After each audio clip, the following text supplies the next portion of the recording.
Good evening, and welcome to the first MPW Student Faculty Reading of the year. We're the University of Southern California, and please enjoy the red cupcakes and yellow or gold Cheetos tonight. Yeah, exactly. I'm Tom Rastrelli. I'll be your host tonight, and I have a new co-hostess this year. Rakina isn't in this, moved on to something else this year, but my hostess, Annalisa McClelland, unfortunately could not be here tonight. The building that's kind of connected to her apartment building burnt down this morning, and so she was unable to get to her car and is moving to a different building tonight. So, but she's safe, her stuff is safe, and her dog is safe. So we'll look forward to introducing you to her next month. So I'm solo tonight, and we're going to do something different and a little special tonight. The faculty members that came tonight are going to, I'll come up, I'll tell you a faculty member, introduce you to them since it's the first reading of the year, and then they will introduce the student readers tonight. So a few things. If you want to move up to the front, please feel free to move closer right now if you want. Bridget told me to invite you all closer. And while you're doing that, turn off your cell phones. And if you're a student and would like to read at a future reading event, there's a sign-up sheet on the table in the back that says Nigel Barker on it. And also, parking validation. You don't want to leave here tonight without having Barnes & Noble validate your parking ticket. And you can do that at the upstairs cashier, which is directly behind us at the top of the escalator. So thank you very much for coming. It's going to be a great night. Our theme tonight is Not Your Mother's What I Did Last Summer. And for the introduction, students, readers, and our distinguished faculty member who's reading tonight were asked first what their best or worst summer vacation memory was. Then they were asked what the craziest thing they ever did over a summer vacation was. And then something that you may not know about them. So to welcome and to make our first introduction for a student reader tonight, the head of our department, Bridge Mullins. Thanks for coming out tonight. Our first reader is Lynn Molly. Lynn is a second-year fiction concentration student. Her worst summer vacation experience. On a European family vacation, Lynn's dad accidentally turned into Amsterdam's red light district. This explains so much about your work. Her entire family drove through a row of half-naked women propositioning her dad and brother, only to reach the end of the street and discover that it was a dead end. Lynn's craziest summer vacation, a summer in Nantucket living in a house with 15 girls. The landlord only rented to PYTs, Pretty Young Things. His fiancée eventually kicked all the girls out, except Lynn, because she behaved. Something you may not know about Lynn is that she's uncomfortably good at tap dancing. Please join me in welcoming Lynn Molly.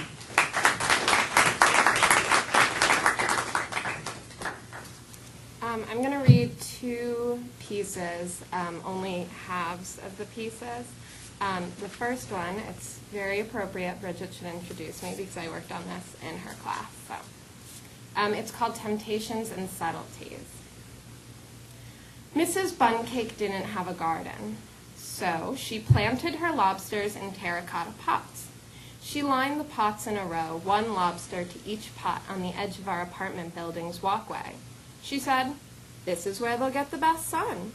I often took her advice for myself and set up a lawn chair at either end of the chain. I'd come out in my most appropriate one-piece so my neighbors wouldn't think I was a hussy. And I'd fold a fashion magazine into a novel for the same reason. With my eyes closed and my head tossed back, I would wait for the sun to fire me up. Mrs. Buncake never seemed to mind. Oh, there's my voice. She would hobble from pot to pot, whistling as she pleased, raking the dirt in spirals around the protruding lobster tails. "Sunscreen?" she'd ask me. I'd lift my banana boat without opening my eyes. "Good girl," she'd say. "How's the batch?" I might ask. "Any day now, any day." One of these particular afternoons, Mrs. Buncake told me I was very lucky to have so much time for lying out in the sun. I blushed. I never thought Miss Buntcake, of all people, would be one to judge me for such an abundance of free time. By now, I figured the other neighbors had probably noticed. I imagined the brigade of them slamming their front doors behind them in unison at 8 in the morning, in a rush for work, grumpy because they all took their showers at the same time, grumpy because that meant there was no hot water left, grumpy because only one car can maneuver at a time in our underground parking, grumpy, and then returning at 6, a mad rush to the mailboxes, shoulder to shoulder, a wave of, "How are you doing?" And then the front doors slamming again in unison as the TVs clicked on for the evening. I thought those people probably judged me because my car was the only one in the lot between those hours, and because I take warm showers in the afternoon and can check my mail exactly as it arrives. Those people were allowed to wonder how I could afford this apartment in this part of town. But not Mrs. Buntcake, not sweet Mrs. Buntcake with her lobsters. I'm a student. It usually impressed everyone much more than it impressed me. Shouldn't you be studying? Miss Buntcake wanted to know. Yeah, literature. I lifted my novel in the same way I always did the sunscreen. I didn't want to have to explain trust funds and going to school to avoid the 8 to 6 brigade. And I was feeling pathetic enough for myself. Mrs. Buntcake didn't have time to pry any deeper as my friend Claire's shadow was gaining height around the corner. "Kristen," Claire said, "I knew I'd find you here." "You're blocking my sun," I told her, eyes squinting. Mrs. Buntcake resumed her gardening, plucking away the leaves and buds that had fallen from a nearby fig tree. Claire found a lawn chair leaning against our back fence and pulled it up next to mine. "Shouldn't you be at work?" I asked her. "Hiatus," she said. Claire had the dream job. She was working for some television show which had high ratings, but I'm pretty sure no one ever watched. This didn't exclude her from the 8 to 6 pack, but she actually liked her job and got some vacation time between seasons. "What have you been up to these days?" she asked me. "Reading." I stretched out the words like a telephone cord. "So much reading. It's exhausting, really." I knew Claire didn't read, so I wouldn't have to answer any questions. Claire burst into a monologue about how she wasn't getting enough credit for her efforts at work, how she hasn't gotten a raise since season 2, how she'd been taking phone calls during her vacation, and how she hadn't even had time for a pedicure. Sometimes, Claire is a drag. I don't really know why we're friends. I usually hate Claire because she says things like, "I'm attracted to his ambition," and "in 10 years I see myself." And Claire usually hates me because I'm prettier and thinner than she is, and I don't have to work very hard at either. We were interrupted by Miss Buntcake, who began ooh-oohing to one of her pots. Claire and I looked over at her, our hands shielding our eyes from the sun. "I think we've got a preemie," she exclaimed. Claire rolled her eyes. She had always thought Miss Buntcake was pretty weird. Miss Buntcake wrapped her arms around the premature lobster's tail and began heaving at it with her arms and backs. "So, have you been looking for jobs?" Claire asked me. "I don't have the time," I said. "So much schoolwork." Mrs. Buntcake had to take a quick rest before continuing to pull at the lobster. She panted a bit and wiped her garden-gloved hand against her forehead, leaving a trail of dirt in its path. "Not even something part-time? You can't live like this forever, you know." Claire was just jealous. Mrs. Buntcake returned the lobster, this time attacking the dirt surrounding it with her shovel. I have my whole life to work. I am in no rush to start now. At this point, Mrs. Buntcake's shovel knocked deep enough into the dirt to flip the entire lobster body out of the pot and onto the ground. "Oh no, not right," Mrs. Buntcake worried aloud. The enormous lobster tail that had been growing out of the pot did not fit the body wriggling in front of us. The body was only half-sized, pre-grown, and its color seemed unfinished, too pink for the gleaming red tail attached to it. It began crawling towards Claire and me, and we shrunk our legs into our bodies. Mrs. Buntcake whistled to the lobster. "Don't you bother the girls, you hear?" The lobster looked at Miss Buntcake pleadingly. "Well, you're not going to be of any use to me," she told him. "Be on your way now. Hurry up." The lobster dropped its head and began down our walkway towards the road. It had some difficulty carrying its own tail, considering its undersized arms and legs. We watched it look both ways before crossing the street, and followed its sad limp as it grew smaller and smaller in the distance, proceeding into the world to make its way. Claire began folding up her lawn chair. "I think I've had enough of this," she whispered to me. I looked over at Miss Buncake, who was still watching the road, muttering something of a prayer under her breath. And that's just the first half of that. There are a lot more lobsters. And then the second piece is a little bit darker, so I'll start. It doesn't have a title as of yet. So.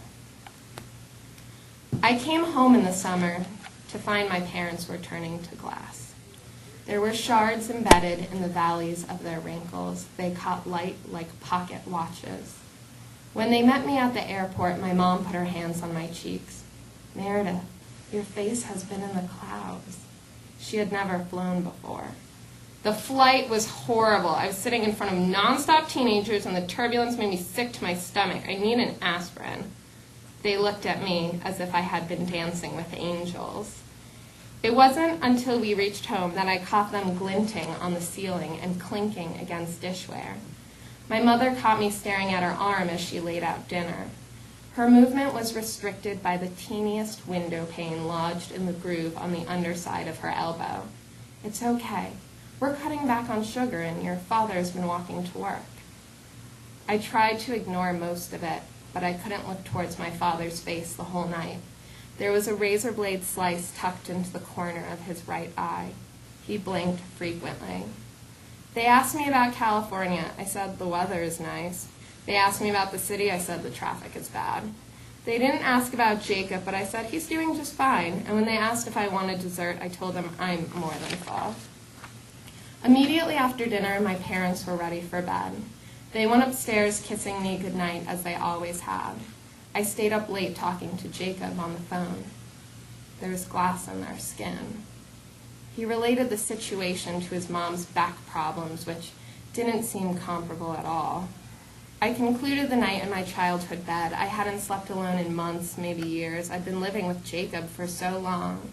So I starfished my body across the sheets and reveled in my new dimensions. I found Lydia, my childhood friend, collecting sea glass along the beach the next morning. I knew I'd find her there. She was wearing a long necklace, long hair, and long limbs, as always. She looked at me as if I hadn't been gone for 2 years. She held a piece of glass. "I found a red one. Do you know how rare these are?" she asked. I nodded to her and headed to the ocean. They say the water is colder in the Pacific, but I know that can't be true. Tell them to wiggle their feet along the edge of Maine's coast. It's humbling. It was August, but I could smell September like pumpkin seeds and rain.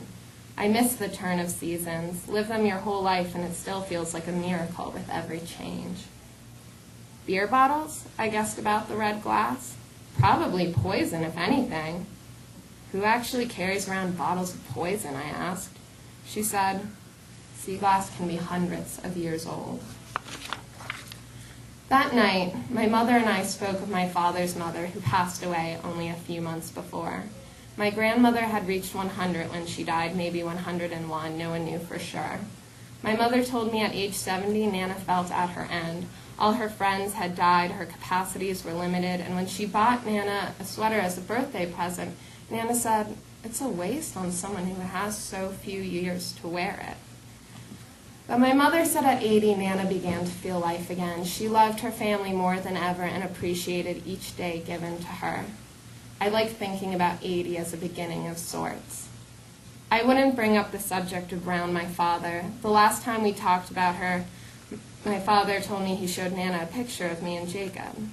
Suddenly, in that moment, my relationship with Jacob felt sacred. I didn't want my dead grandma's final memory of me to be connected with some fling that never worked out. I told Jacob that meant I'd have to marry him one day. I told my dad, I wish she could have met him. I wish he could have met her. It made my father's lip tremble. I would rather stare at the glass in his skin than make him feel that way again. I used to think Nana would live forever. How do we know we're not immortal? Prove me wrong, I always said. Her death put a time limit on things. I wanted to like being home. Ever since leaving, every holiday had become another symptom. One new wrinkle for Thanksgiving, a cough around Christmas, and by summer, It was a cracking sound for each of my parents' joints. Now it was the glass. With every trip home, I hope this time will be different. This time it will be easy. But they keep getting older. In the morning, I caught my mother washing the pockets of glass which dotted her skin like birthmarks. Since I was a child, my mother never fully shut the bathroom door. She would stand in the frame of the door cracked open, hair wet, fully exposed, nose to mirror, whispering to herself, humming something soft as she plucked her eyebrows or rubbed lotion on her skin. I would sneak glances of her. "I will never have breasts," I would whisper to my scraggly figure. "I will never have hair on my legs or jello thighs." That morning, I watched my mother plug the top of a Windex bottle with a cotton ball in her thumb. She flipped the bottle upside down, immediately flipped it back, and then dabbed the drenched cotton on her bits of glass. She turned her back to the mirror and looked over her shoulder at it. We both gasped. A piece of glass shaped like a country or an irregular puzzle piece had spread probably overnight from the bottom of her right shoulder blade to the nape of her neck. It was so much bigger than the other pieces. It was like a dish, whole, formed, there to stay. She turned back to the mirror, put her hands on the sink, and lowered her head for a minute. Once she recomposed herself, she took the cotton and tried to reach that place behind her back. She couldn't. I knocked softly on the door and pushed it further open. "Here, let me." I took the cotton from her and slid it across the mound of glass taking over her back. I imagined the damp cotton felt cooling for her, but I couldn't really know. I will never have wrinkled skin, I thought to myself.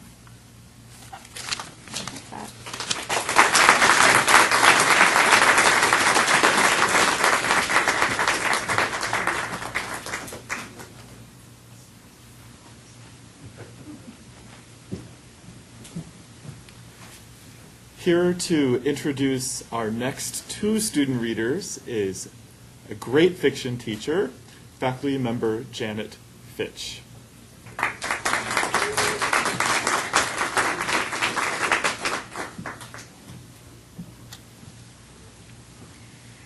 Taisha Fena will graduate this spring with a fiction concentration.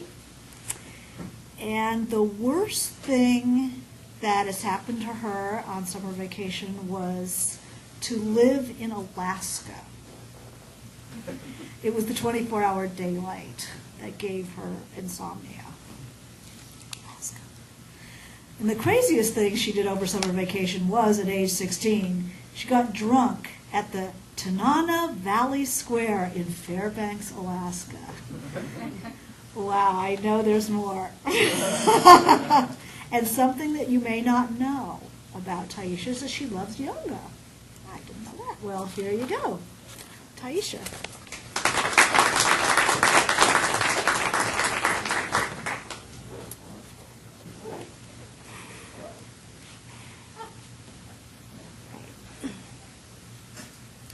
We always kept the bathroom door closed so the heat couldn't reach it.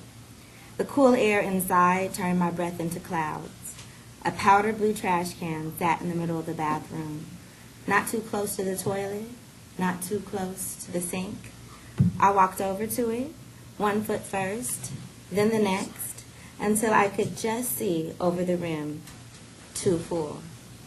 The toilet had long been filled with pee, toilet paper, and other waste. My father instructed us to relieve ourselves in the bathroom trash can, which he called the slop bucket. Of course, it too became full, with me, Daddy, Tenitra, and Tevier using it. I shifted my hips a little and decided to wait until Daddy came. We were used to the water being out for a couple of days, but with Mama gone, Daddy couldn't pay anyone to fix the frozen pipes. We had been out of water 2 weeks and counting.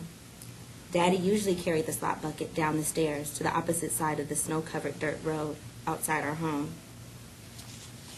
Walking through the kitchen, an icicle of air bit my ankles as I crossed over the crack in the middle of our double-wide mobile home. My bare feet dragged over the faded mildew-colored linoleum, sealed to the floor with age. A few minutes later, my brother came home from school pulling his backpack behind him. He wore his jacket inside all the time, a Lakers jacket that he got for Christmas 2 years ago when Mama was still here. Mama and her absence were as present as a coolness seeping in from the cracks. Even with every light lit inside, the double wide couldn't be bright or warm. The home we were used to now had no mama, no daddy, just the three of us in separate rooms, no longer a family. I heard Tevye's bedroom door close down the hallway. I sat wrapped in a blanket, surrounded by books, and laughed along with the television audiences in the living room. I could hear Tanitra's voice from our bedroom at the end of the hallway. Like most kindergartners, she learned happy nursery rhymes and songs. But now she was in the back, singing a once happy song.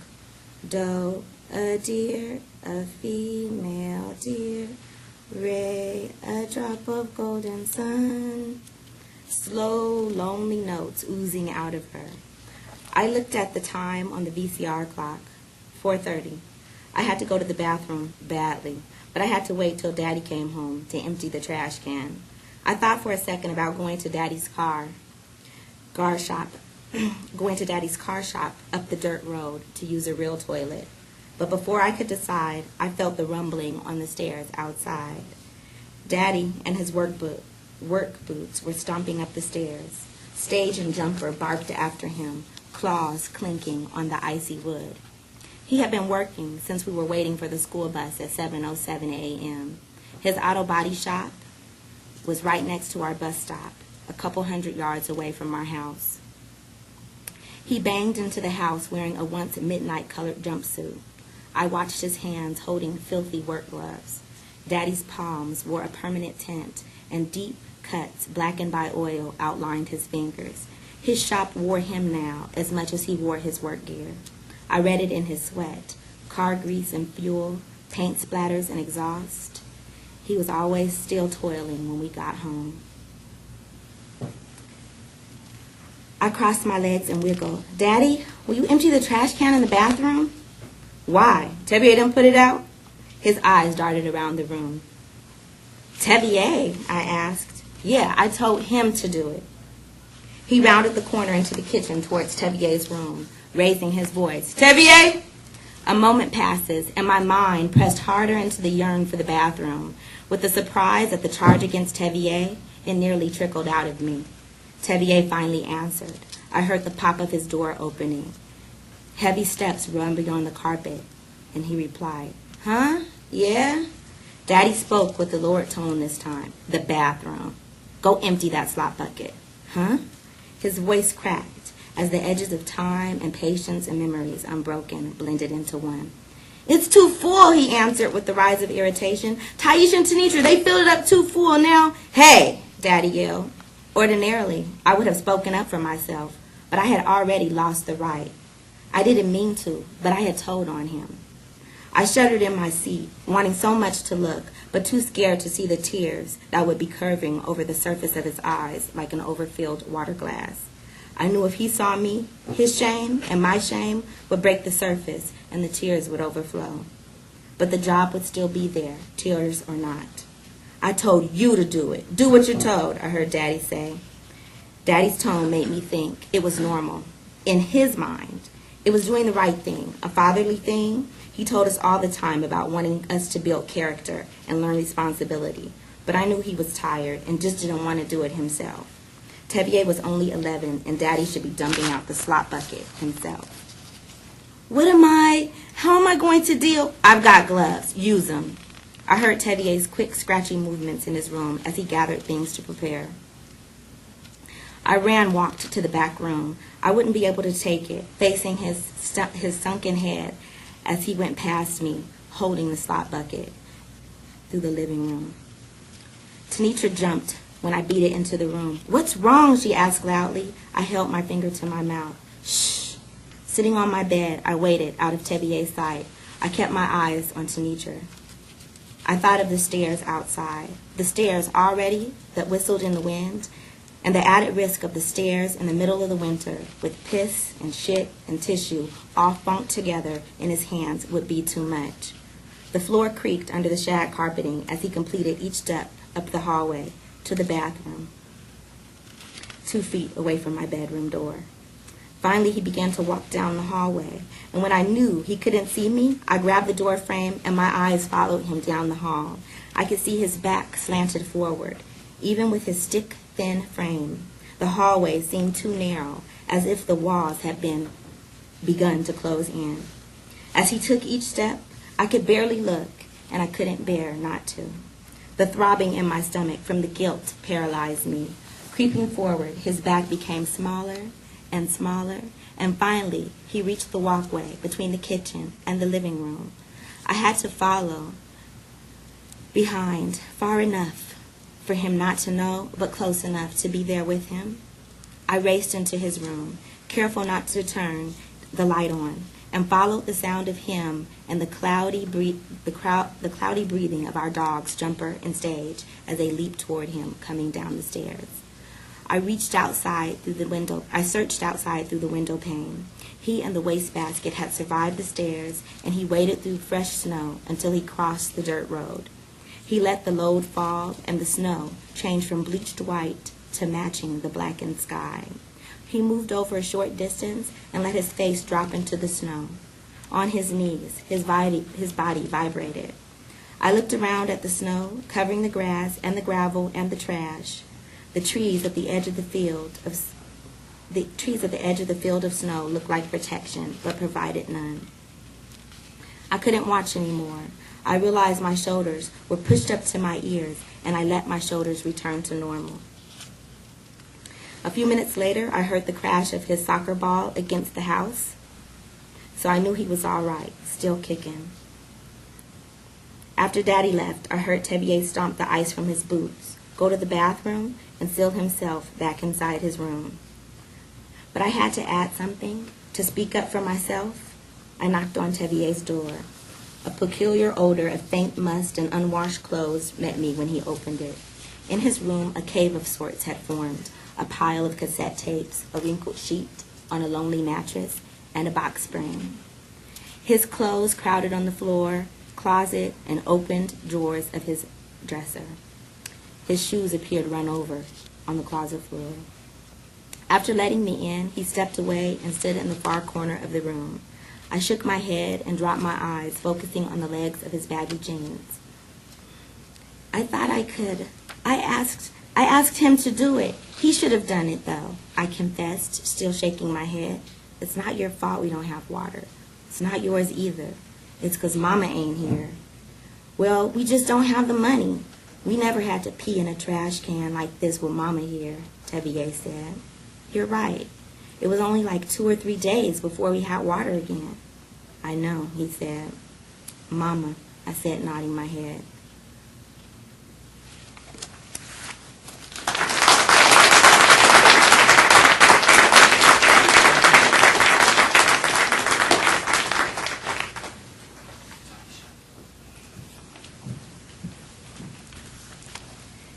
And I'm going to introduce Fadi Baya, who is in his first year with a fiction concentration. When he was 13, this is his worst summer vacation memory. When he was 13, he was once forced to spend the summer working at his aunt's dry cleaners. At 13, that wasn't a lot of fun, I guess. And the craziest thing he did during the summer was get married. And you may not know that he's colorblind. Okay, well, Fadi?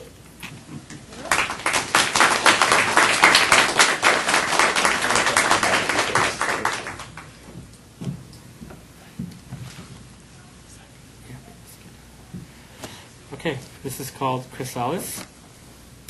Is it? Okay. In Japan, I met a girl in my art class. I noticed her immediately when I entered the room. The way her dark hair hid her face as she drew. The way she held her pencil as if performing delicate surgery. I was glad to see someone who might speak English, but she obviously wasn't. When our eyes met, she glared at me as if I'd spilled a secret, or perhaps broken some promise I forgot I'd made. I tried not to look at her too much as my teacher showed me to my desk. He was a calm, patient Japanese man, not much older than I was. He had a clean-shaved face and very short hair, 1 degree above bald. He wore jeans and a dark blue t-shirt that was stained with paint, and his fingers were always glazed with lead. After I sat down, he disappeared into his office. There were only 6 other students in class, and they varied in age. My neighbor was a 9-year-old girl with yellow ribbons in her hair, and each of her fingers was dipped in a different color. She was finger painting a partially submerged hippopotamus, and it was gorgeous. After seeing it, I didn't want to be her neighbor anymore. "Sugoi, great," I told her, hiding my jealousy. She giggled and then continued whitening her hippo's teeth. My teacher returned, holding an apple and a small Japanese to English dictionary. He thumbed through it as he walked. Kage, he said, staring at his dictionary. Shadow, apple, he smiled. Okay, I said, picking up my pencil. I tried hard to concentrate on my fruit, sketching line after line, but failing to convey the texture and three-dimensionality of my fruit. I told myself it was the heat, the moisture of the tropical Japanese summer, the loud political vans passing by in the street, the judging eyes of my superior neighbor. The truth was, I could feel the dark-haired girl burning a hole in my back. The lingering possibility that she was staring hovered over me like a buzzing swarm of cicadas. I tried to confront her about it at the end of class. I held my drawing board, which contained my mutated flattened apples, under my arm, and waited for her by the entrance to the building. The propaganda vans kept up their invasive rallying. Their robotic voices pulsed through the street like electrical currents. "So how was class?" I said, as I saw her leave the building. She wore a black overcoat and a black cotton hat, immune to the spongy heat. "Fine," she said, finding her bike amongst a row of clones. She loaded her board and pencil case into the basket and started to pull out her bike. She moved it right past me as if I wasn't standing there. "Are you the new teacher at the school across the street?" she said, kicking her stand-up and mounting her bike. She had an accent I couldn't quite place, like some tiny, obscure island. I nodded. "How is it so far?" "So far, it's really nice," I said, moving out of her way. "Yeah, beginnings always are," she said, starting to pedal. "What does that mean?" I said, but she pedaled off into one of the slim alleys, leaning to one side so she could see past her drawing board. That night I didn't sleep. I still hadn't gotten used to the heat, and never got used to their beds. Not to mention, Japan is one of the most auditory offensive places I've ever been. Ambulances would pass by on an hourly basis. The elderly use them as taxis because they're all free. Alley cats gathered outside, always in heat, their loud cries foaming up the sides of the buildings like beer. My skin began to bubble and sublimate as though I were dreaming. Slowly, pieces of it began to slide off my body, here a translucent ear, there at the edge of my bed, 2 complete feet, like empty boots waiting to be worn. I sat up in bed. The bone-colored sheets were wet and slimy, and I began frantically gathering the pieces. The last one I found was my old head, the eye sockets blackened like switched-off televisions. I can fix this. I put each one back on myself, not bothering to look in a mirror. The only piece that doesn't fit quite right is the face. I have to wear it over my head like a wolf's pelt. I didn't care what had happened or why. All that mattered was I had managed to put it back on. The next morning, I rode my bike to a local walk-in clinic. It was a tall building off the main street of the city, wedged between a Hollywood-themed love motel and a tiny Japanese-style home with a garden in the front. The doctor who owned it never had many patients because his building doubled as a residency. I parked my bike and walked up the heavy steel door. As I was knocking, I heard the lock turn, and when I opened it, I saw the dark-haired girl there, wearing the same hat and coat. We stared for a while, each of us surprised at the other's presence, until she finally broke what felt like hours of silence. "How did you found me?" she said, looking through me, behind me. "I'm looking for the bookstore," I said. "I must have misunderstood the directions. I'm still new, you know." "You can't tell them where I live. You can't tell them I live here, okay?" "Who? What would I tell anyway? I don't even know you," I said. She looked around again and dragged me from my collar into the doorway. I reached back and held my first face, making sure it didn't fall off my head. She slammed the door shut behind me and locked it.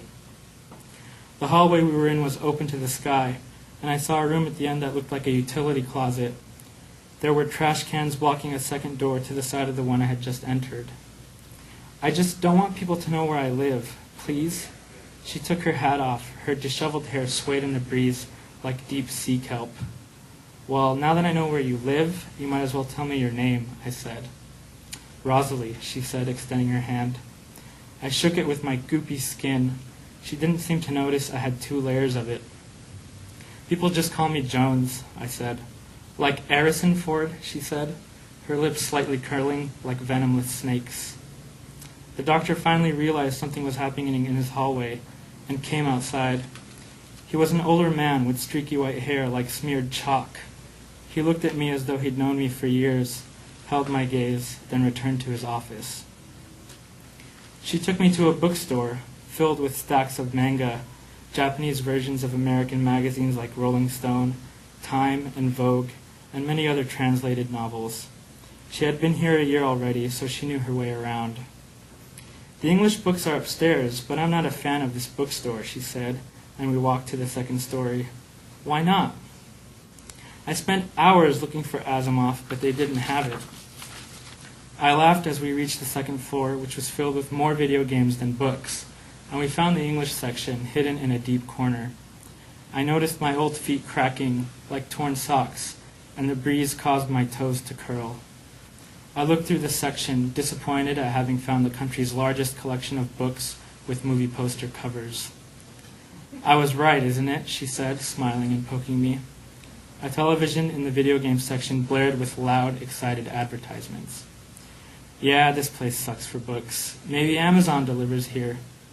We stood hidden in the corner, waiting for some untold event to transpire. "So why is your place a secret?" I asked her, and her face went blank. She picked up a book, flipped its pages nervously. "It's just that being here for so long has been hard." She looked down. "I wonder if she's noticed my feet." "I want my home to be a secure place. Do you understand? You can learn all you want here, but in the end, you're still on the outside. When I go home, it makes me feel good, like nothing outside can hurt me. I want to know more, but I'm satisfied. Some mysteries have a way of eventually unfolding like cherry blossoms." And it wasn't long before I knew exactly what she meant. I found myself completely enveloped, disappearing in the intricacies of the culture, like a cricket disappearing into an old fallen tree. At my welcoming dinner in a sushi bar, Tanaka-sensei taught me some cultural rules. We passed through the bar and into the rear of the restaurant to our table, which was elevated by a step. Here we removed our shoes and entered our booth, sitting on folded legs. He ordered in Japanese, too fast for me to keep up, and a few minutes later our fizzy waitress brought us beer and several small dishes. 2 of these were filled with white rice, and she gave each of us our own. "Ah," Tanaka-sensei said, pouring my beer for me, "so you must always allow others to pour your drink." I obliged him. "So here we have anago, takoyaki, and shirako, which is eel, octopus dumplings, and the third one is for the really brave." I stuck my chopsticks into my rice as though I were planting a flag, and he politely removed them. "This is taboo," he said, giving me a sly wink. "Besides, you need them to eat. Dozo." I pinched the lightly battered eel with my chopsticks and ate it. It was flaky and sweet with no fishy taste. The octopus was also delicious, bitter and sweet, but rubbery like stale licorice. The third dish, a white ravioli-like string of pouches, was oozy, bitter, and tasted like rotten tofu. I gagged, dropping my chopsticks on the table, and chased it with an entire pint of beer before daring to ask what it was. Tanaka-sensei laughed. "This one is the sperm-filled gonad of a male codfish." "So," I asked, "did I just have a homosexual experience with a dead fish?" He laughed, but I was still a little traumatized by the possibility that thousands of tiny, primordial fish were swimming around inside me. With each bite of food I took, a little piece of my old skin fell, and I had to collect them, placing each in my bag. I reminded myself to wait for Tanaka-sensei to fill my empty glass, to rest my chopsticks flat across my bowl, to slurp my noodles loudly out of respect. By the time dinner was over, I was completely exposed, my former self stuffed in tiny shreds in my bag. Biking home through the bright Vegas-style cocktail street, I realized what Rosalie meant. I pedaled past all the peacocked girls along the road, ignoring their requests to come have a drink. I got home, emptied my school bag on my bed, and tried piecing together my old shell. But no matter how hard I tried, I couldn't get it to fit again. That's it.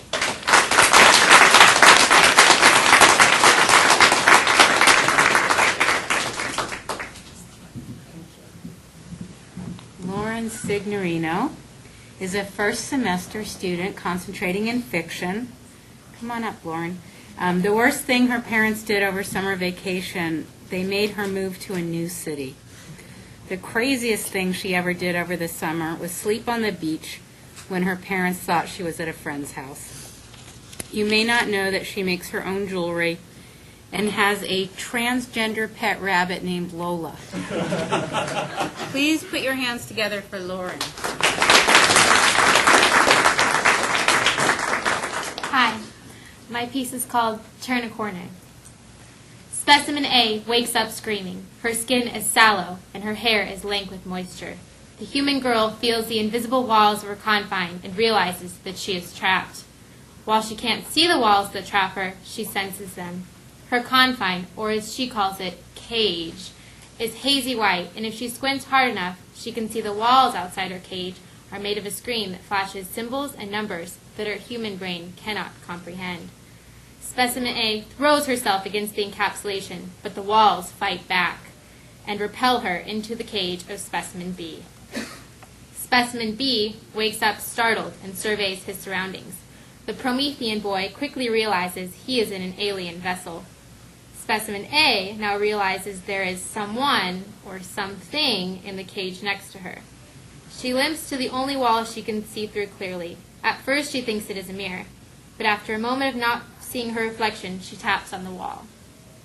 Specimen B stands up hesitantly, overcoming sedation. Obscured by his container's resistant energy field, he sees the species he has spent a majority of his life studying. At first, A believes another person occupies the cage next to her. She steps closer to the glass only to jump back, breathless. She paws her face in shock. The creature in the other cage is like nothing imaginable. Thick blue hair covers his head and face in unusual density. Stark, horizontal angled cheekbones jut into a tiny orifice, what she presumes must be a mouth. A carefully observes his appearance. Enormous gem eyes and a minuscule mouth with light pink flesh. Specimen B composes himself and assesses his circumstance. He sees a small octagonal button upon the same wall dividing he and A. He hurries over to the button, then pauses. He lightly taps the button, fearing its purpose. He hears the immediate whimpering and heavy breathing of a frightened human. He presses his face to the invisifield, matting his thick fur, and says the words he has waited light years to say. "Hello, Earth human. My name is Loda." "Let me go now! And I promise I won't tell anyone about you, because in like 24 hours, the FBI, CIA, NSA, and NASA are all going to be looking for me. There's scary stuff, mister. Scary stuff. I fear I cannot fulfill your request. I also fear that there will be no way for your race to find you where we are going. You've never met my mother." A paces around her confine. "You're an alien, right?" "Yes, that is what your people would call me." "Well, then can't you just tell your alien friends to, I don't know, let me go?" "I fear I cannot free you, because the chemical you breathe, oxygen, would kill me. A's vitals drop. The color drains from her face and she collapses to the ground like sacked blood and organs. Specimen A rolls over and smiles, having awoken from a pleasant dream. The smile evaporates, and realizing B is inspecting her every feature. She tightens up in obvious violation. A stands and turns away. She stretches and yawns in an attempt to pop her ears. Are you back to good health? Physically, maybe, but mentally, I must be messed up. This is the kind of shit my psyche thinks of when I'm sleeping. I've never had a dream within a dream before. I must have had way more fun last night than I thought. You believe yourself to be dreaming? Obviously. This place even looks like a dream. With the fog and the strange lights in the background, I must have fallen asleep with the TV on. Plus, if I was really abducted by aliens, what are the odds they would speak English? I was hoping you would take notice. B straightens his spine and states, I am the utmost expert on human language in my home planet. I have gifted my life to learn about you. Sure you did. A pulls her bone-white robes tighter around her as she walks to the other end of her cage and tries to see through the fog. May I make queries about you? Where the hell did you learn English? No one talks like that where I'm from. B's lavender eyes transition to a steel gray, and his head drops to his chest. Through neural interfacing, the commander computer tracks his emotions and calculates a significant drop in mood. This dream is BS. I don't even believe in aliens. And furthermore, I remember walking home from the bar last night with Ricky. I think we went to the beach first. That would explain why my hair is all wet. We must have gone skinny dipping. Specimen A turns and faces a very dejected Specimen B. Did I hurt your feelings? Do you guys even have feelings? Yes, to both. My species feels very deeply, some believe more than humans. Ever since I was a hatchling, I dreamed of finding Earth, and with a few aesthetic changes, I could live among them, and they would never suspect. With a little plastic surgery, you could fit right in. I mean, if I could only hear your voice, I would have assumed you were human. You mean this? Totally. So, what's with the smoke machine? B walks over to the walls and begins interpreting the mysterious and continually morphing symbols. I theorize that the species that has captured us does not speak verbally. They communicate through the written. Looks like Wall Street. What? It looks financial, like numerical data that is being updated discreetly. I didn't know you spoke of such scientific methods. I don't. I just call it like I see it. Why did they take us? Are we going to be put in some cosmic zoo? A laughs, but B remains stolid. While I do not know for sure, there have been rumors. Rumors of what you would call a museum that features all the creatures in the galaxy. Well, this is shaping up to be much more exciting than what I did last summer. Suddenly, both specimens are thrown to the ground, and their individual cells scatter before settling back to equilibrium. The electromagnetic walls resume their entrapment. We have warped. So that means we're going back to Earth? No. In your terms, the best way to describe what has just happened is that we have turned a corner, and there is no possibility of returning to your solar system.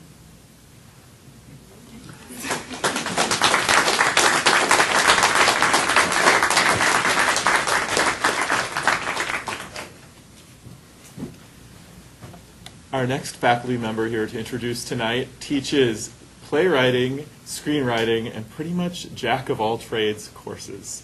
Prince Gomovilis. Hello, everybody. Our final student reader is Sharice Kek. Sharice graduates in December with a concentration in fiction. When asked about her worst summer vacation, she told us that when she was 13, her dad made her work in his vineyard harvesting grapes in 110-degree heat, wearing layers of protective clothing, and suffering nearly multiple heat strokes that summer. It did end up being the best thing, one of the best things she's ever experienced, because she became fluent in Spanish and learned how difficult others actually have it. The craziest thing she did over a summer vacation was when she was 14, she and 30 kids at a tennis camp consumed pot brownies that didn't kick in until 7 a.m. the next morning when they were on the tennis court. Hallucinating, they tried to hit balls that did not exist. Now, you may not know that she's an excellent horseback rider, and when she looks at the stars, she talks to her childhood horse, Schuster. Please welcome Sharice Kek.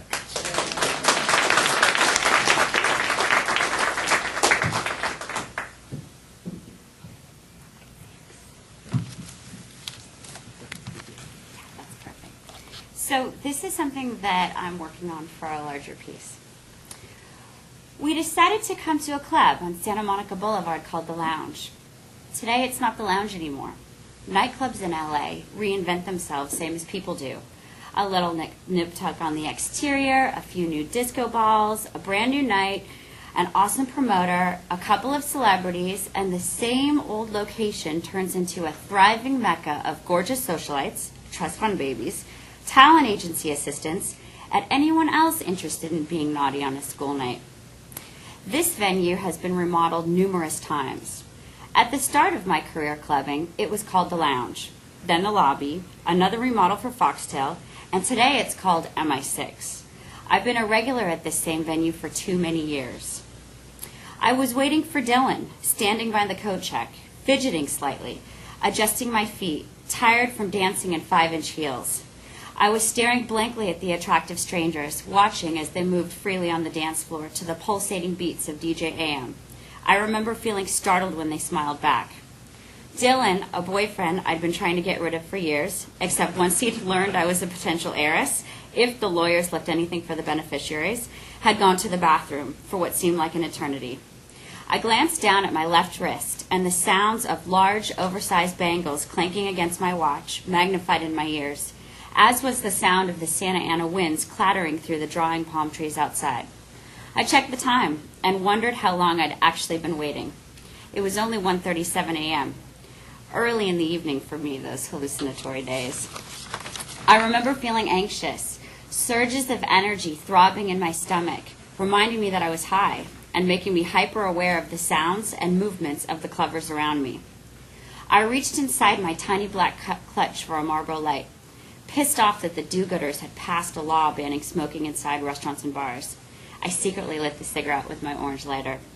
The coat check was empty, and I thought, since no one was watching, I'd just take a teensy drag on my cigarette, and if no one noticed, I might take in another, and another.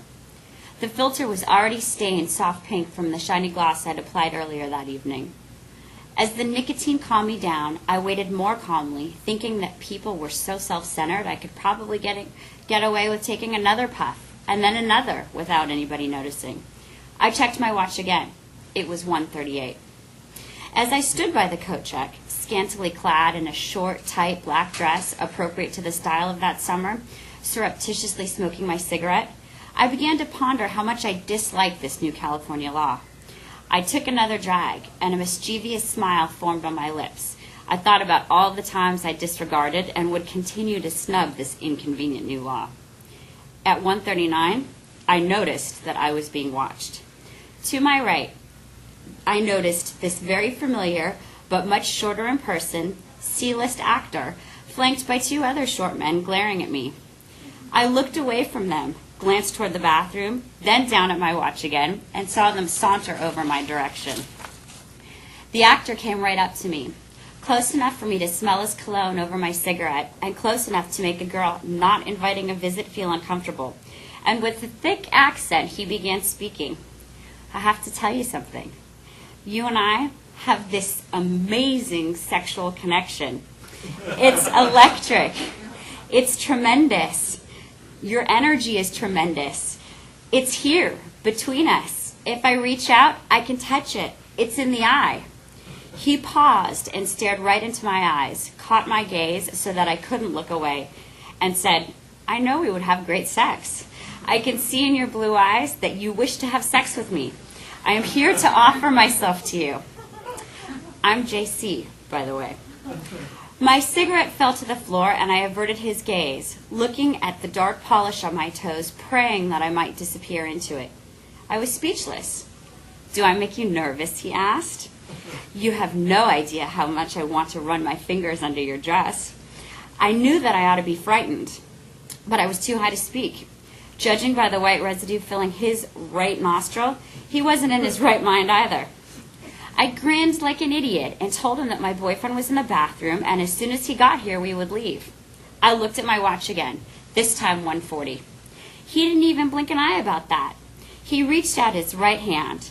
I could see the veins in his forearms, and I wondered how many years he must have spent in the gym lifting weights to get his forearms to bulge like that, and how remarkable it was that an over-muscled guy like him could so lightly trace his index finger along my bare left shoulder and down my bare arm as he said, "I think you should leave with me instead." Despite the warm air in the club, I shuddered. Goosebumps left a trail after his touch. I clutched my left shoulder with my right arm, the bangles clinking so loudly I could not even think what to do. He proceeded on his pathetic yet curiously interesting little rant about the sexual connection and how beneficial it would be for me to oblige him. He invited me to his mansion. Yes, he said mansion. He talked about how grand and how intimate things could be for us there, in his jacuzzi. He started talking about the things he was going to do between my legs, inside his jacuzzi. The more he fantasized and articulated, the stronger his accent became. The gentlemen beside him were listening so intently, it seemed they were trying to memorize what he was saying, so they might use it in their own night's journeys. They began speaking in a foreign language and laughing.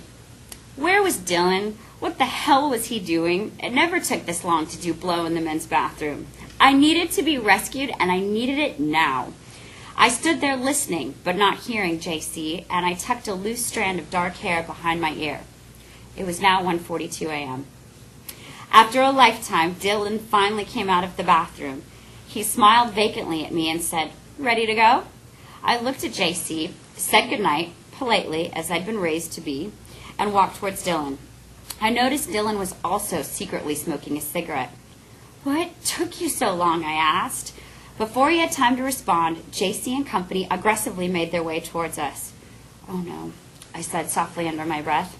I looked up at Dylan, a few inches taller than me, and noticed he too had tons of white powder stuck around his left nostril.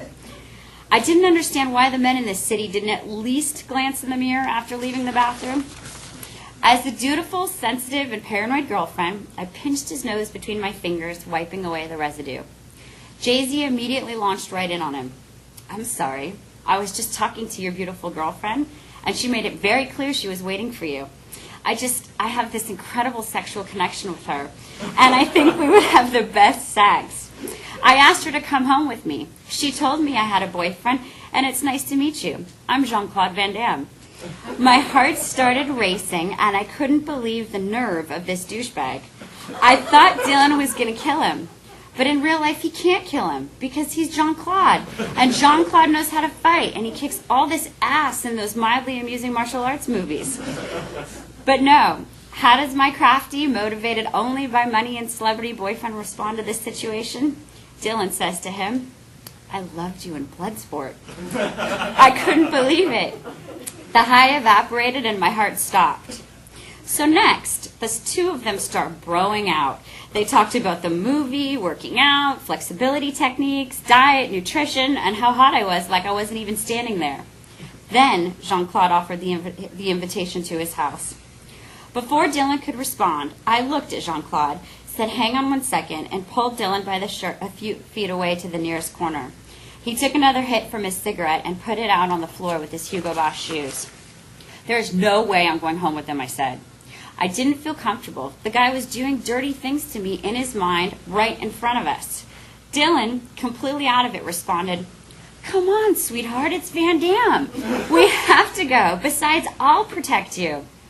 Word to the wise, it's probably not true love if your boyfriend sacrifices your dignity to get high with a celebrity. And most importantly, there's no way he was going to be able to overpower him. Are you out of your mind? I opened my small purse and grabbed the valet claim. "I'm leaving. You go home with him." And I stormed off. Dylan came home 4 hours later, and I stayed up smoking cigarettes.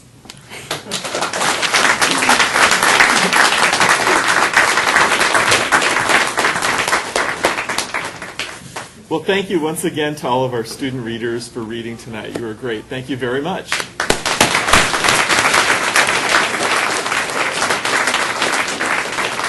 For those of you MPW students who haven't read at one of these events before, if you're interested, there's a sign-up sheet on the back table that you can look to sign on your way out tonight. Here to introduce our special guest faculty reader tonight is one of our nonfiction teachers, Dinah Lenny.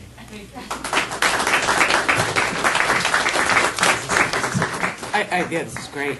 Hi, so I'm here to introduce Bernard. We are really lucky that he's able to read tonight. Bernard Cooper is, he is new to the MPW faculty this year, and we're also lucky to have him on the faculty as well as here tonight. He's teaching a memoir workshop. He's the recipient of the Penn Ernest Hemingway Award in 1991 and a 1995 O. Henry Prize. He has published 2 collections of memoirs, Maps to Anywhere and Truth Serum, as well as the novels A Year of Rhymes and The Bill from My Father is a memoir, not a novel. His work has appeared in Story, Plowshares, Harper's, the Paris Review, the New York Times Magazine, and in anthologies such as the Best American Essays. In fact, he's appeared in the Best American Essays 5 times, I should tell you. Bernard is the recipient of a 2000 Guggenheim Fellowship and a 2004 grant from the National Endowment of the Arts.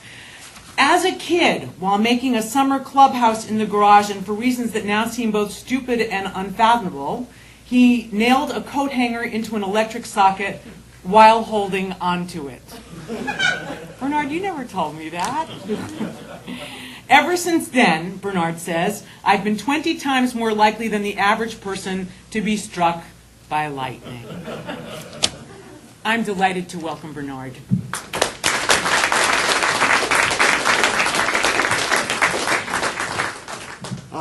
Thanks, Tom, Dinah, Bridget. It's so much fun to teach at USC. I'm really enjoying it. Also, I'm really pissed because Jean-Claude made me take the whole thing about him out of my piece. God, he said he would sue me. I guess I did great. Anyway, this is from the middle of a book I've been working on for a long time. And there are a couple things I need to explain to set it up.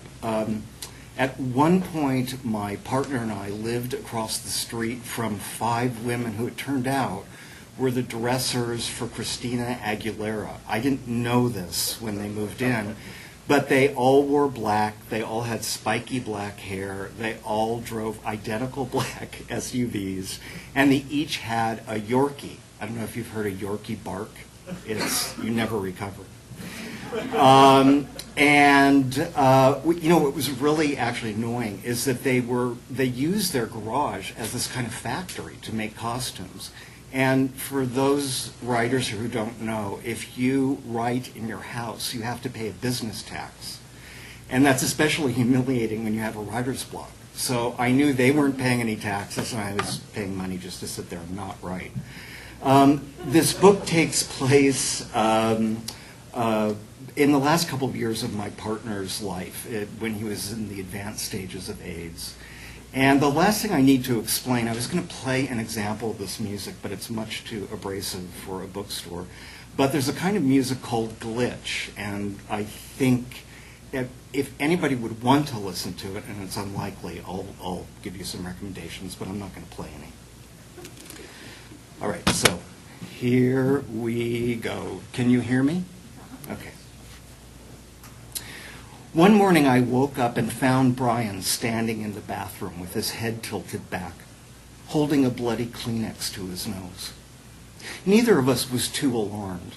The few nosebleeds he'd had in the past had clotted quickly and stopped on their own. This one could have been explained by the hot winds blowing in from the desert and turning the city as dry as tinder.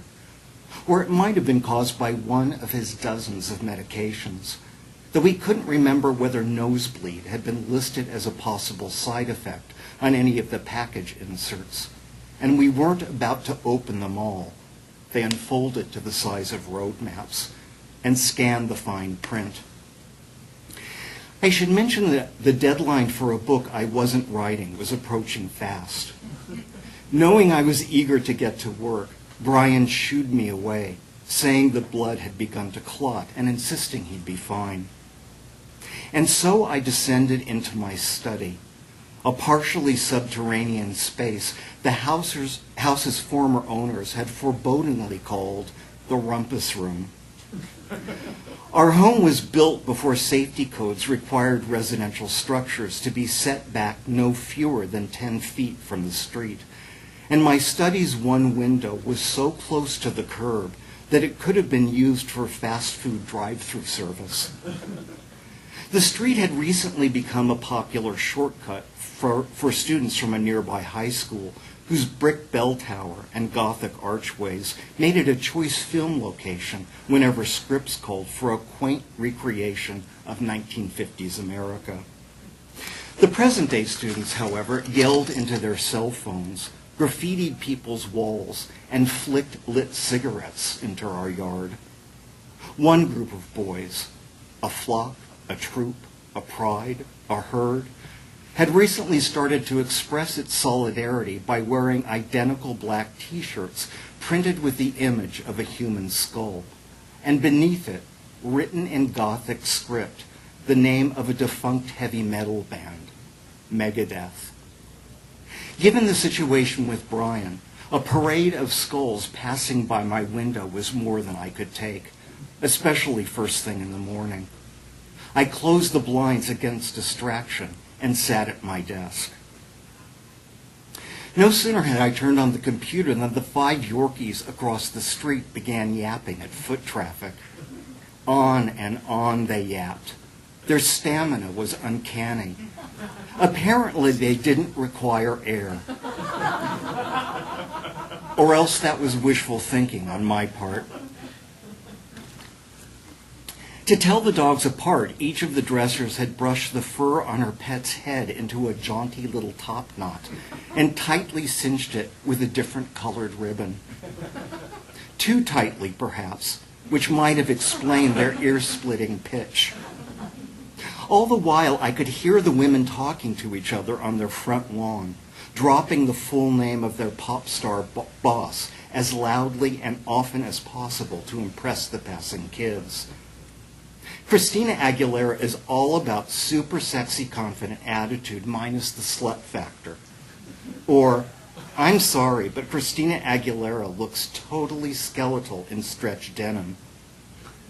Strangely, this conversation gave the impression that they'd never met Christina Aguilera, as opposed to the impression that they knew her well.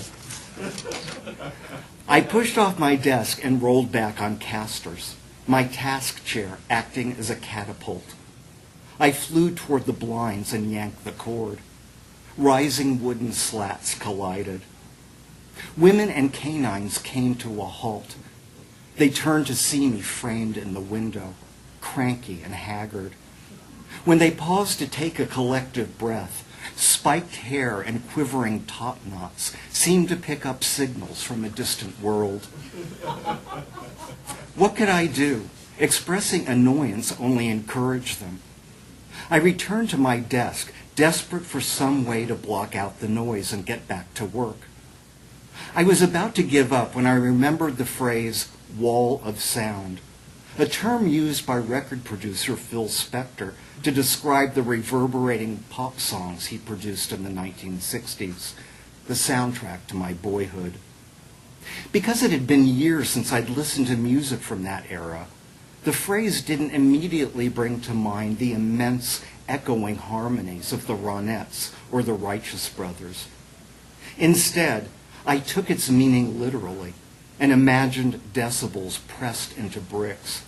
Those bricks laid row upon deafening row until they formed a barrier that no sound could squeak through. I'd never written while listening to music. Even when it's quiet, my grasp of language is as fragile as a cobweb, and all it takes to break my concentration is blinking my eyes. But that day I decided to raise a racket and see if I could write inside it. Wouldn't the noise I made myself be less disruptive than someone else's? If the poet Robert Frost was right, and fences make good neighbors, then it stood to reason that a wall of sound would make the neighbors even better. I logged onto the internet and Googled a list of streaming radio stations, a search I'd never conducted before. My criteria was simple. 1, no lyrics. The lyrics of a song might seep into my writing and give it an unintended tone. The brassy hint of Broadway, the badass threats of gangster rap, the swagger of country western contractions like drinkin' and fightin' and making love. My wall of sound would be instrumental. 2, no anesthetizing new age music, not so much as a tinkle of wind chimes. Ditto for gongs and wooden flutes. I think I'll pass on the chanting, thank you. I confined my search to electronic music in part because the word electronica suggested a surge of energy that could amplify hundreds of bits per second and launch them toward the house across the street. With dozens of electronic musics to choose from, I had to winnow my search even further.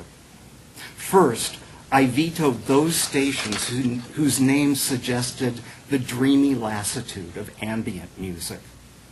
This eliminated the unconscious broadcasting system, personal flotation device, radio serotonin, and DJ vapor. Next, I gave the axe to stations whose names evoked the slinky, jazz-tinged rhythms of downtempo, much too pleasant to mask all that yapping. I skipped over the Satin Lounge After Hours, Shamika's Vibecast, and grooves both global and intergalactic. Also off the roster were any stations that smacked of the rave scene. I was throwing a sort of anti-party whose only raving guest would be me. Goodbye, Transophonic. So long, continuous tribal mix. See you later, Ecstasy Central. 2 stations remained, Techno Edge and the link I finally clicked on, We the Machines. Nothing. A message appeared on the screen telling me the bit stream was rebuffering. I wondered whether bits were square, or was I confusing bits with pixels? This quandary came to a sudden halt when my speakers blasted abrasive static. To hear it was like being exfoliated from head to toe with a coarse grade of sandpaper. For a moment, I thought the computer was crashing. I reached out to turn down the volume, but something caused me to reconsider. I let go of the knob, sat back in my chair. What at first had struck me as undifferentiated masses of static was, I realized, orchestrated. Clusters of grit repeated themselves, dense at times, diffuse at others. A drum machine, the instrument I'd always associated with the hokey music played at weddings and bar mitzvahs, skittered along at superhuman speeds, its percussive patterns coming at me faster than my antiquated brain could fully process. To grasp its hammering mathematics, I'd have to be as quick as a microchip. I'd have to splice time into nanoseconds. An animated banner on the web page announced, "All glitch, all the time." Glitch, I figured, was a musical genre riddled with errors, with the noise of broken machinery and corrupted software. I followed along with the station's playlist. Laser Gum, Amber Button, The Secret Dance of Mimi Lush, Acoustic Snails, Timid Digestion, Without Nothing, I'm You. Despite the volatility of these compositions, they never quite collapsed into chaos, though they came awfully close a couple of times, as if to remind the listener just how grating chaos could be. Melody would hold its ground one minute, only to be overpowered the next. Glitch was music in a death match with itself, pitted against its own disintegration. I couldn't get enough. 17 of my 25 years with Brian had been regulated by an ever-increasing set of precautions. The limits and negotiations of safer sex, medical protocols with strict guidelines and caveats of all kinds, a list of dietary do's and don'ts. And the more precautions we've had to take, the greater my fear of making mistakes. By my definition, logic is the process that leads me to believe, step by systematic step, that I'm bound to fuck up no matter what I do. Glitch was a noisy rebuttal to logic. Glitch aspired to fall apart. Glitch made me less afraid of mistakes, or at least allowed me to hear them as a pummeling new kind of music. To listen was caretaking's opposite, a free fall into carelessness, though the carelessness was underpinned by order, the accidents planned. Glitch committed more blunders per minute than I could in a lifetime. And then I happened to glance at the clock. Nearly an hour had passed since I checked on Brian. With the music blasting, I wouldn't have heard him if he called for help. I turned off the speakers and raced upstairs. Rounding the corner, I saw that the bathroom door was still closed. All quiet inside. I knocked with no small trepidation. Brian said, "Don't come in." I opened the door. The hand with which he held the Kleenex to his nose was covered with blood. Blood dripped off his wrist and onto the floor. Streaks of blood covered the tile counter where he tried to wipe it up with a washcloth. Blood pooled at the bottom of the sink. "What the hell? Why didn't you try to come and get me?" Brian tensed with irritation. I was too busy bleeding. My first impulse was to reach out and stanch the blood flow by firmly squeezing his nostrils together. The second was to put on a pair of safe-skin gloves. The third was to scold myself for having the first two impulses in the wrong order, which could have exposed me to the virus if I'd had any cuts on my hands. "Have you tried to?" "Everything. I'm calling 911. "Faster if you drive," said Brian. I ran downstairs past my study and out the back door to our garage. The prospect of being separated from Brian for even the length of time it would take me to drive my car to the curb in front of our house, an hour at most, had about it a bitter foretaste of being separated forever.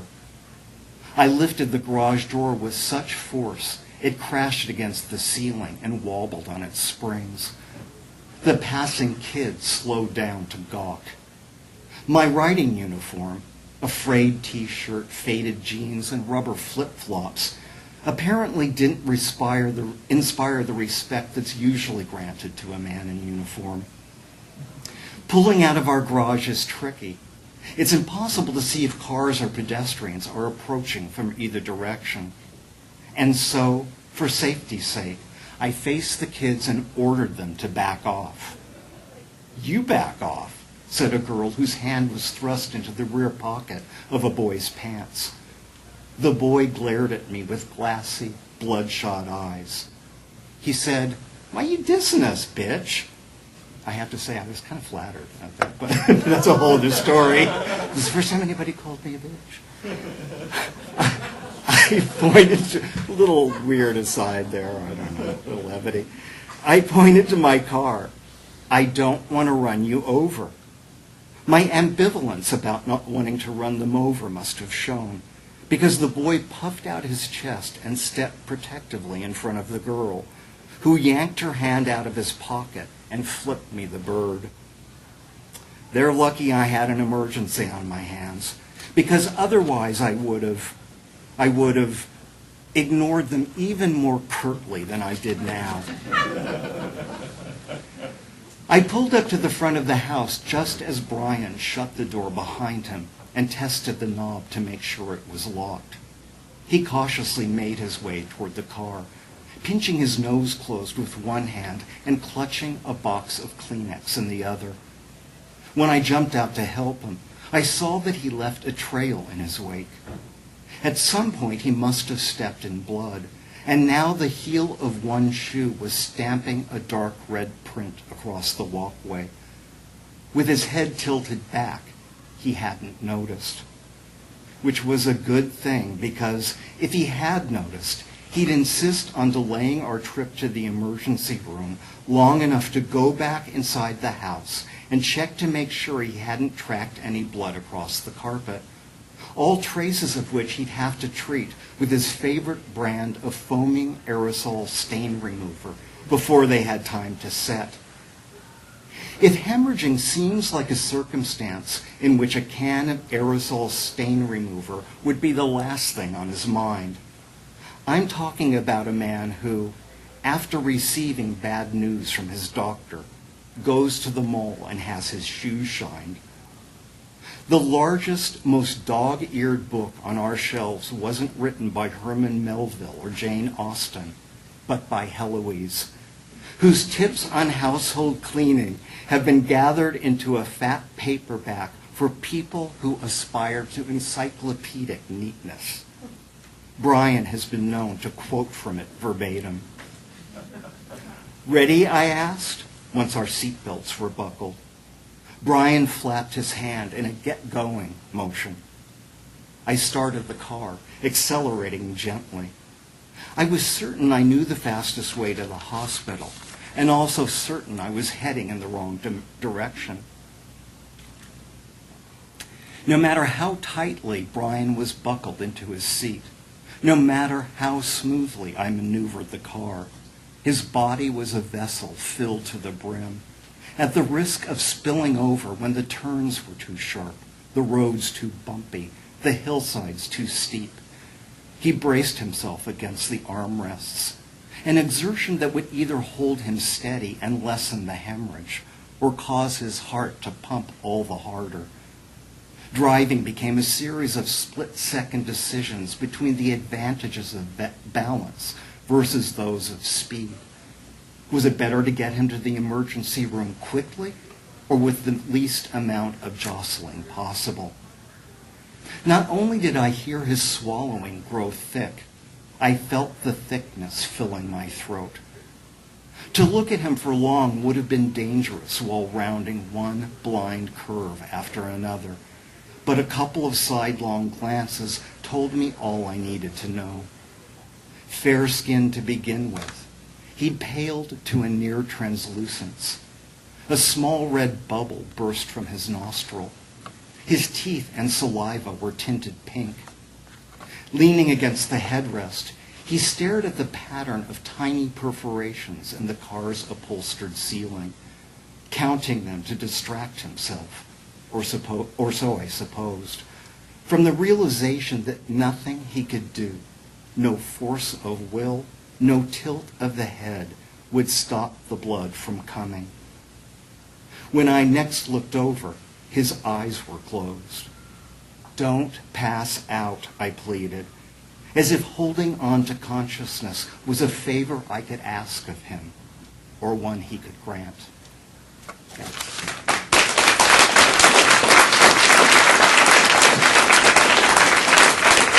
you. Well, thank you very much, Bernard, and thanks again as well to all the student readers tonight. Great job, everyone. Before you head out tonight, please help yourself to some of the treats back here on the table. Our next reading is the last Friday in October at 7:30, and it will be here as well. And our theme for that reading is Tales from the Portentous Side.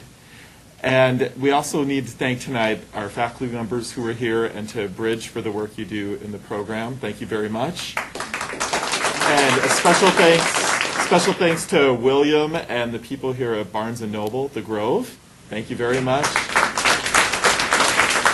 And thank you as well to our USC tech who is here today getting the podcast done for us online. So as you go out tonight, drive safely and remember to stop by the upstairs cashier and get your ticket validated. Have a great night. Thank you for coming.